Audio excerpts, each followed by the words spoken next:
নমস্কার, আপনারা রয়েছেন ওঙ্কার অনলি ট্রুথের পর্দায় আর সাইবার পাস নিয়ে আপনাদের সঙ্গে রয়েছে আমি তনুশ্রী।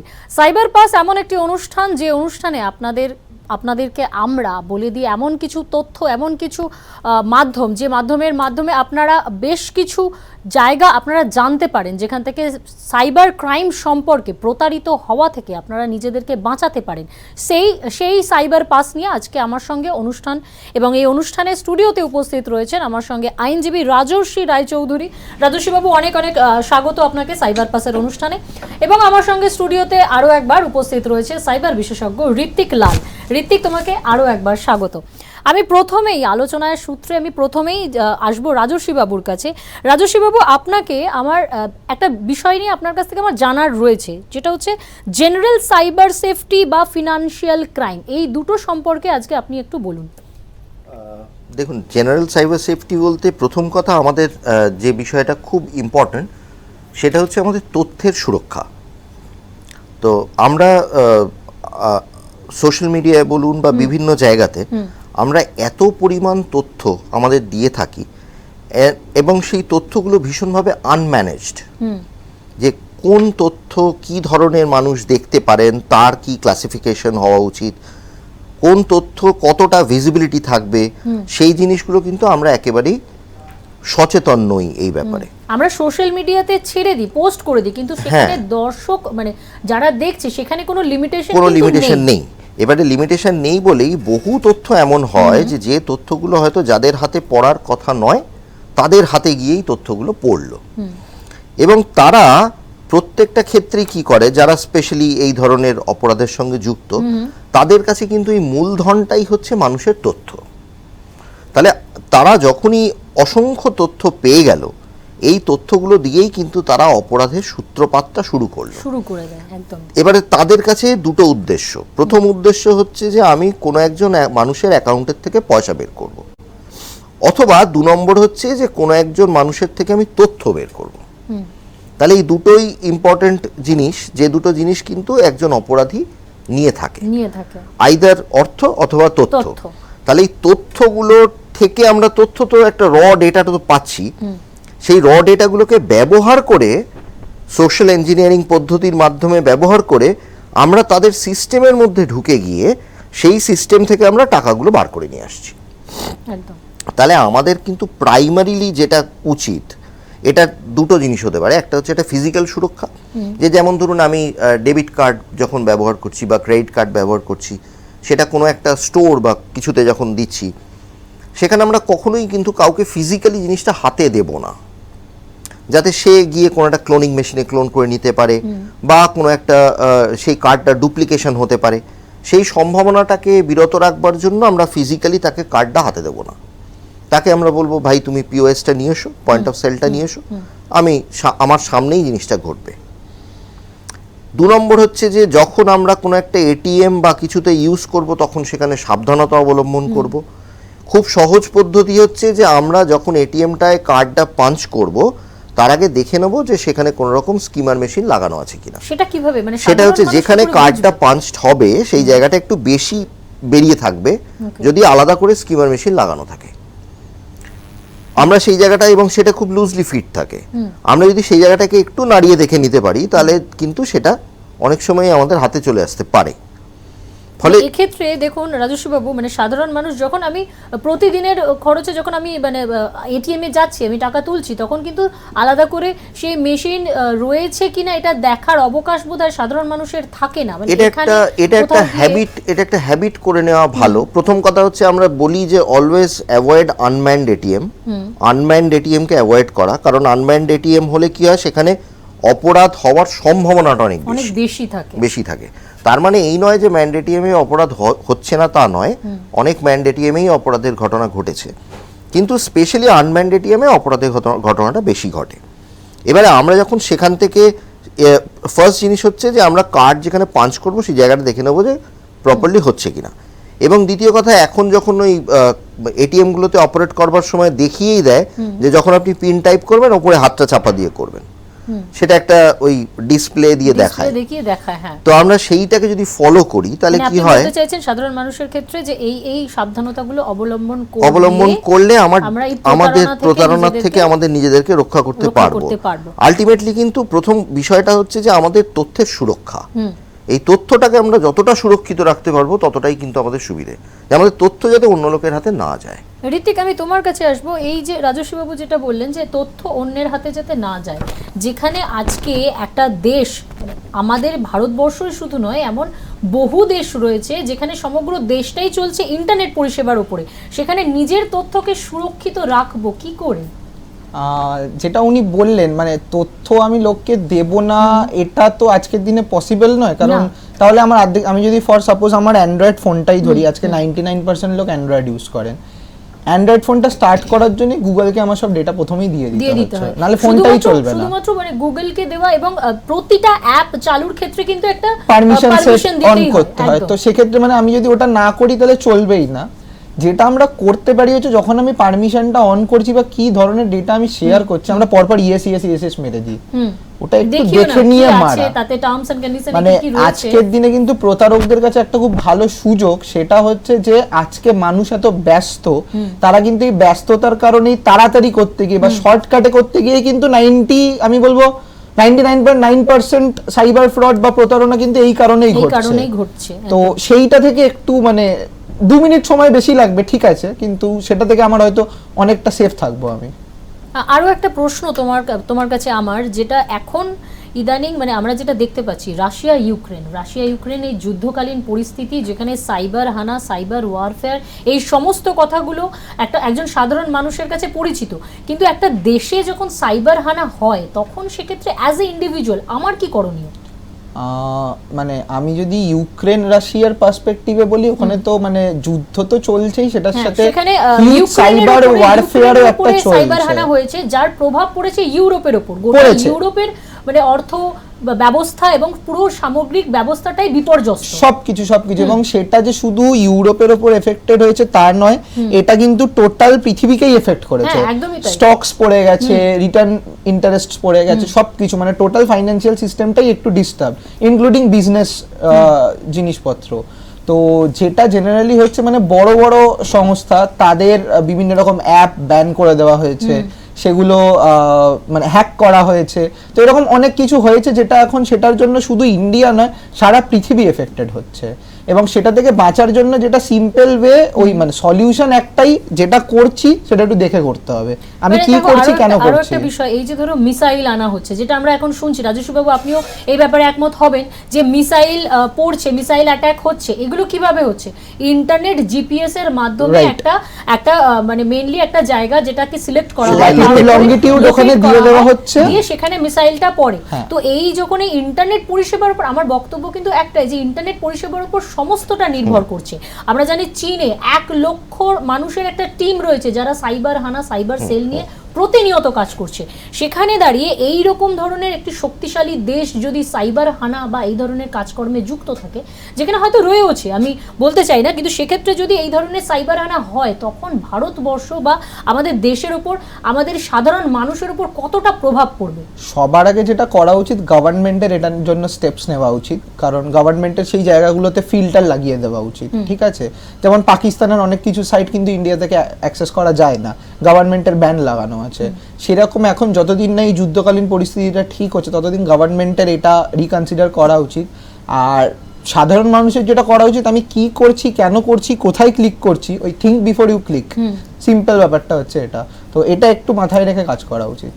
আমরা তো অলরেডি এই জিনিসটা জানি যে ভারতবর্ষে এরকম বহু চাইনিজ অ্যাপ যেগুলোকে ব্যান করা হয়েছিল, বা অলরেডি তারপর আবার সেকেন্ড ফেজে আরো বেশ কিছু অ্যাপকে ব্যান করা হয়েছে। বেসিক্যালি ভীষণভাবে অ্যাডিকশন, শুধুমাত্র অ্যাডিকশন নয়, মানে এটার খুব মূল একটা বিষয় হচ্ছে যে তাদের কাছে পারমিশন, যখনই আমি একটা অ্যাপকে পারমিশন দিচ্ছি, মানেই কি আমাদের they have got every access to grant our মানে গেট আওয়ার ইনফরমেশন। তা আমি যদি একটা দেশের সমস্ত এর কাজ, এবং তাদের চীনের যেটা পদ্ধতি, সেই পদ্ধতিটাই কিন্তু তাদের যা যা কোম্পানি ডেটা রয়েছে সেটা কিন্তু they are bound to disclose with the government. তার মানে সেটা তাদের সরকারি পদ্ধতি। তার মানে আমরা যদি কোনো একটা কোম্পানির কাছে আমাদের ডেটাটাকে ডিসক্লোজ করি, তাহলে গভর্নমেন্ট কিন্তু সেই ডেটাটাকে চাইলে দেখতে পারে।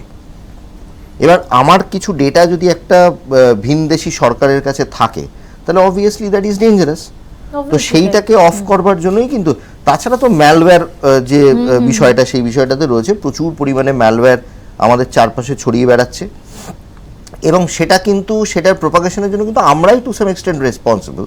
কারণ একটা ম্যালওয়্যার দেওয়া কোনো একটা GIF, good morning good night file বা কিছু একটা জিনিস, সেটা একজনের কাছে গেল, সে সেটাকে ডাউনলোড করলো, করে সেটাকে ফরওয়ার্ড করে দিল। আমি সবসময় বলি হোয়াটসঅ্যাপের ক্ষেত্রে কিন্তু auto download option always of রাখা উচিত, এবং অটো ডাউনলোড অফ রাখলে সুবিধা কি হবে, আই ক্যান চুজ যে আমি কোন ফাইলটাকে ডাউনলোড করব বা কোনটাকে করব না। হ্যাঁ, একদমই তাই। এটার সাথে একটা ফাইনান্সিয়াল অ্যাঙ্গেলে জড়িত আছে, মানে এই যে গেমগুলো ব্যান হয়েছে, এই গেমের মধ্যে একটা জিনিস হতে ইন অ্যাপ পারচেজ, যেটা গেমগুলোর মেন রেভিনিউ জেনারেশন মডেল। মানে আমি একটা গেম খেলতে গিয়ে একটা স্টেপে আটকে গেলাম, চট করে আমি একটা প্যাক কিনে নিলে হয়তো সেই স্টেপটা ক্লিয়ার হয়ে যাবে।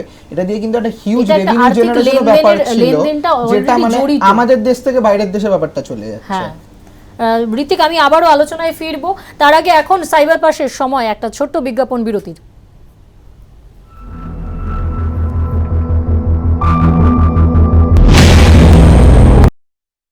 আরও একবার আপনাদের স্বাগত সাইবার পাস নিয়ে এই আলোচনা, এবং এই আলোচনায় যোগদান করেছেন আরও একজন প্যারেন্টিং কনসালটেন্ট পায়েল ঘোষ। তাকেই আমরা সরাসরি নিয়ে নেব।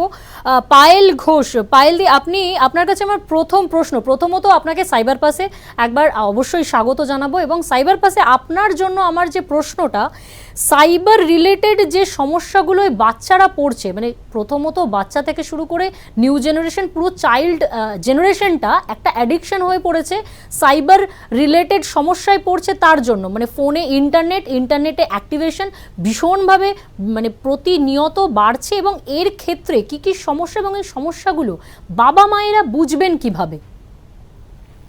জেনারেলি এই যে সাইবার ক্রাইম বা সাইবার রিলেটেড সমস্যা, সেগুলোকে আমরা কয়েকটা ভাগে ভাগ করে ফেলতে পারি। আমার কাছে অন্তত সেরকম ধরনের কেসেস আসে যে সকল বাচ্চারা খুব গেম অ্যাডিক্টেড, তাদের মধ্যে একটা গেম খেলবো এবং নেক্সট লেভেলে বাবা মাকে না জানিয়ে টাকা পয়সা দিয়ে নেক্সট লেভেল আপলোড করব, এই ধরনের ব্যাপারগুলো আসে। আর একটা আসে হচ্ছে বিভিন্ন রকম অন্যান্য লোকজনদের সাথে চ্যাট করব এবং তাদের সাথে অনেক সময় সেক্সটিং এর মধ্যে ঢুকে যাব, সেক্স চ্যাট যেগুলো, সেগুলোরও একটা ব্যাপার থাকে। এবং দুটোই ভীষণভাবে ক্ষতি করে বাচ্চাদের। আমি যে বিষয়ে আমি আসতে চাইছি, কারণ ওরা তো ছোট। ওদের ক্ষেত্রে কি হচ্ছে, প্রথম জায়গাটায় বাবা মারা বুঝতে পারবেন যে বাচ্চাদের মধ্যে একটা রেস্টলেসনেসটা বেড়ে গেছে। ফোন ছাড়া যেরকম থাকতে পারছে না, সেরকম চোখে মুখে একটা অনিশ্চয়তা, কোনো কিছুতে মনোযোগ নেই, খাওয়ার দাবার, এমনকি পছন্দ মতন জায়গায় বেড়াতেও যেতে চাইছে না, খুব আলাদা থাকতে চাইছে, খুব কুণ্ঠিত থাকতে চাইছে। তার মানে কোথাও না কোথাও একটা, হ্যাঁ, এবং একটা অপরাধ বোধক কোথাও যেন একটা কাজ করছে। এটা একটা আমাদের ম্যাচিওর আই থেকে বুঝতে হবে, প্যারেন্টিং আই থেকে।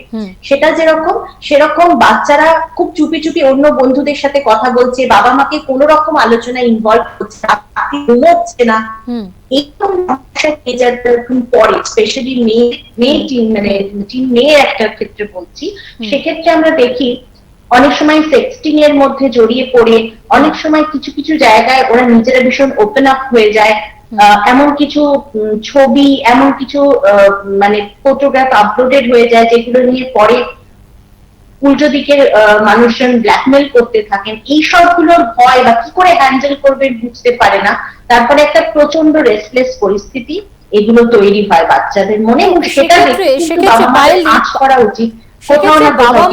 বাবা মায়েদের সাবধানতা কি কি থাকতে পারে, কি কি সাবধানতা অবলম্বন করতে পারেন এই ক্ষেত্রে? প্রথমত যখনই দেখছে যে বাচ্চা খুব অস্থির হচ্ছে, প্রথমত বকাবকি নয়, সে একটা প্রবলেমে পড়েছে, সুতরাং তাকে সহজভাবে একটা গেটওয়ে, কথা বলার একটা গেটওয়ে শুরু করা উচিত, যে আমি বুঝতে পারছি তুমি কোনো অসুবিধে আছো, আমরা তোমাকে সাহায্য করতে চাই, তোমার কোনো ভয় নেই, নির্ভর ভাবে আমাদের বলো। নিজেরা উত্তেজিত না হয়ে এই জায়গাটার উপর কিন্তু আমাদের গুরুত্ব দেওয়া খুব প্রয়োজন। এইটার পরে কিন্তু অনেক সময় বাচ্চারা ওপেন আপ করে, তখন সাইবার ক্রাইম বিশেষজ্ঞরা যারা, তাদের সাথে ইমিডিয়েটলি যোগাযোগ করা, সেক্ষেত্রে যদি বাচ্চা খুব ট্রমার মধ্যে দিয়ে যায়, সেক্ষেত্রে মেন্টাল হেলথ প্রফেশনালদের সাথে যোগাযোগ করা, এই জিনিসগুলোর উপর আমাদের তখন ইমিডিয়েট অ্যাকশন নিতে হবে। কিন্তু সবার আগে মা বাবাকে ভরসা দিতে হবে, আমরা তোমার পাশে আছি, তুমি নির্ভর থাকো, মিস্টেক থেকে আমরা অনেক কিছু লার্নিং আমাদের হতে পারে, এইটুকু ভরসা তাদের মানে তাদের তরফ থেকে চাই। ধন্যবাদ পায়েল দি। আমাদের সঙ্গে ছিলেন পায়েল ঘোষ, প্যারেন্টিং কনসালটেন্ট পায়েল ঘোষ। তিনি তার মতামত আমাদেরকে জানিয়েছেন, আপনাদের জ্ঞাতার্থে আপনাদের সুবিধার জন্য জানিয়ে দিয়েছেন কিভাবে আপনারা বুঝতে পারবেন বাচ্চাদের ক্ষেত্রে এই অ্যাডিকশন, ফোনে অ্যাডিকশন, এবং সেক্ষেত্রে কি কি সমস্যায় আপনারা পড়তে পারেন, সেই জায়গা থেকে কি কি সাবধানতা অবলম্বন করতে পারেন, সেই উপায়ই বাতলেছেন পায়েল ঘোষ, প্যারেন্টিং কনসালটেন্ট। আমি আবারও আলোচনায় ফিরবো। রাজস্বীবাবু, যে কথাটা পায়েলদি বললেন, যে বাবা মায়েরা যেভাবে বুঝতে পারছেন যে সেই জায়গাটা, ভরসার জায়গাটা দিতে হবে বাচ্চাদেরকে, যাতে তারা তাদের সমস্যাটা খুলে বলতে পারে, সেক্ষেত্রে সাইবারের সমস্যা কিছুটা হলেও তাদেরকে মানে বুঝে একটু কম করা যেতে পারে। এই বিষয়ে কি বলতে চান? প্রথম কথা হচ্ছে যে সাইবার অপরাধের সঙ্গে সাইবার মনস্তত্ত্বটা ভীষণভাবে যুক্ত, কারণ যে কোনো অপরাধের ক্ষেত্রেই কিন্তু সেই মনস্তত্ত্বটা কাজ করে। ফলে খুব স্বাভাবিকভাবেই একজন বাচ্চার ক্ষেত্রেও যেমন একটা মনস্তাত্ত্বিক বিষয় রয়েছে, বড়দেরও একটা মনস্তাত্ত্বিক বিষয় কাজ করে। এবং আমি অনেকের ক্ষেত্রেই দেখেছি যারা ধরুন ভীষণভাবে টেক স্যাভি, সাংঘাতিকভাবে জিনিসপত্রগুলো জানেন, তারাও কিন্তু হঠাৎ করে কোনো একটা পার্টিকুলার পয়েন্ট অফ টাইমে উইক হয়ে পড়ে তারা কিন্তু একটা অপরাধের সঙ্গে জড়িয়ে পড়লেন, কিংবা কোনো একটা অপরাধের শিকার হলেন। তো এটা কিন্তু খুব স্পেসিফিক্যালি বলা খুব ডিফিকাল্ট যে কোন মানুষটা কোন পয়েন্ট অফ টাইমে এই ঘটনাটা ঘটবে। ফলে আমাদের যেটা কনস্ট্যান্ট করণীয় সেটা হচ্ছে যে তাদেরকে একটা কন্টিনিউয়াস সেন্সিটাইজেশন প্রসেসের মধ্যে রাখা। তো এটার জন্য নানান রকমের ওয়ার্কশপ করা, নানান রকমের ট্রেনিং সেশনস, বিভিন্ন রকমের তাদেরকে এই বিষয়গুলোকে নিয়ে জানানো, বোঝানো, এই জিনিসগুলোকে কিন্তু একটা কনস্ট্যান্ট, মানে যেটাকে সাইবার সেন্সিটাইজেশন এক্সারসাইজ বলা যেতে পারে, এরকম একটা এক্সারসাইজের মধ্যে তাদেরকে রাখা বাচ্চাদেরকে। এবং স্কুল কলেজ লেভেলে, এটা আমার দীর্ঘদিনের বক্তব্য, স্কুল কলেজ লেভেলে কিন্তু এই সাইবার বিষয়টা কি ম্যান্ডেটরি করা উচিত, with all the other subjects, একদম সেটাকে ম্যান্ডেটরি সাবজেক্ট হিসেবে, মানে তাতে পরীক্ষা দিয়ে নম্বর পেতে হবে, বিষয়টাকে জানতে বুঝতে হবে, সেখানে ওয়ার্কশপ হবে, সেমিনার হবে, এগুলোতে পার্টিসিপেট করাটা ম্যান্ডেটরি, সেখানে এক্সারসাইজ হবে, কুইজেস হবে, এটা স্কুল লেভেল থেকে শুরু করা, স্কুল লেভেলে, কারণ একদম শুরু থেকে স্টার্ট করলে কি হয়, এখন যেটা এডুকেশন সিস্টেম হয়ে যাচ্ছে, বাচ্চারা কিন্তু স্কুল লেভেল থেকেই ফোন বা ল্যাপটপটা হাতে পেয়ে যাচ্ছে, যেটা আগে ছিল না। আগে কিন্তু বাড়িতে একটা স্ট্রিকনেস ছিল, তোমার ক্লাস 10 না হলে তোমার মোবাইল দেওয়া হবে না, এরকম একটা ব্যাপার। আমাদের ক্ষেত্রে আমরাও সেটাই পেয়েছি। এখন কিন্তু আমাদের ক্ষেত্রে তো আমরা কলেজ পাস করে তারপরে মোবাইল, আমাদের ক্ষেত্রে বিষয়টা একটু আলাদা, মানে ছাড় আমরা পেয়েছিলাম, কিন্তু এখন যে ক্ষেত্রে ছাড় তো ছেড়ে দাও, কোনো রকম মানে বাধ্যবাধকতা টুকুও নেই, একদম স্কুলে থাকাকালীন, স্কুলে ভর্তি হওয়া মাত্রই তাদের কাছে একটা অনলাইন এডুকেশনের জন্য একটা আলাদা করে সিস্টেম তাদেরকে নিতে হয়, সেটা ট্যাব হোক বা সেটা ল্যাপটপ হোক, যেটা আমরা প্রতিনিয়ত দেখে থাকি। এটা কিন্তু একটা আজব মনস্তাত্ত্বিক ডিফারেন্স, সেটা হচ্ছে যে আগে কিন্তু আমরা যখন মাঠে খেলতে যেতাম তখন কিন্তু আমাদের পকেটে মোবাইল ফোন থাকতো না, এবং আমরা নিশ্চিন্তে খেলে বাড়ি চলে আসতাম। বাবা মা কিন্তু ওই 1 ঘন্টা বা ওই 1.5 ঘন্টা কিন্তু টেনশন করতেন না। আজকে যদি আমার বাচ্চা সে সাইকেল নিয়ে বেরোয় বা মাঠে খেলতে যায়, সেখানে কিন্তু আমাদের একটা টেনশন থাকে যে তার কাছে কিন্তু মোবাইল ফোন একটা নেই, এবং আমি তাকে কন্ট্যাক্টটা করতে পারি। এই যে কন্ট্যাক্টলেসনেস, বা যেটাকে আমরা ওই নোমো একটা বলি, মানে দ্যাট ইজ আ ফোবিয়া, তো সেইটা ওই নো মোবাইল ফোবিয়া, বিশ্বাসটা কোথাও একটা, না মানে মোবাইল নেই, এটা কিন্তু একটা ফোবিয়া। এই ফোবিয়াটা যেটা আমরা নিজেরাও ক্ষেত্রে অনুভব করি যে ফোনটা আমাদের কাছে নেই, এক মুহূর্তের জন্য যদি না, এটার জন্য আমাদের কিছু নিজেদের এক্সারসাইজ করা উচিত, যে আমাদের নিজেদেরকে পার্টিকুলারলি কোনো একটা point of time of the day, specially রাত্রিবেলা ঘুমানোর টাইমটা তো অবশ্যই, মানে we have to keep the mobile aside, এবং যদি সুইচ অফ করা পসিবল না হয়, কারণ ইমার্জেন্সি সার্ভিসে যারা রয়েছে, আমাদের যেমন মোবাইল কেনার পর থেকে কোনোদিনও সুইচ অফ হয় না, কিন্তু এই ধরনের আমাদের মোবাইলটা একটু আলাদা রাখতে হয়, যে যাতে অ্যাটলিস্ট কন্ট্যাক্টটা না থাকে উইথ দি মোবাইল। তাতে রাজস্বী বাবু, শারীরিক বিষয়টাও আমাদের কিন্তু অনেকটা। একদমই তাই। আমি আবারও আপনাকে নিয়ে আমরা অন্য আবার একটা এপিসোডে আমরা আবারও আলোচনায় ফিরবো। আজকের সময় আমাদের হাতে একদমই নেই। রাজস্বী বাবু, আপনাকে অনেক অনেক ধন্যবাদ সাইবার পাসে এতটা ইনফরমেশন আমাদের সাথে শেয়ার করার জন্য, আমাদের দর্শকদের সাথে এতটা ইনফরমেশন শেয়ার করবার জন্য। ঋত্বিক, তোমাকেও অসংখ্য ধন্যবাদ। আমাদের সঙ্গে ছিলেন প্যারেন্টিং কনসালটেন্ট পায়েল ঘোষ, আপনাকেও অনেক অনেক ধন্যবাদ। সাইবার পাস আজ এখানেই শেষ করছি। আবারও ফিরবো শুক্রবার, প্রতি শুক্রবার বিকেল 5:30টায় সাইবার পাস নিয়ে। এখন এখানেই সমাপ্ত।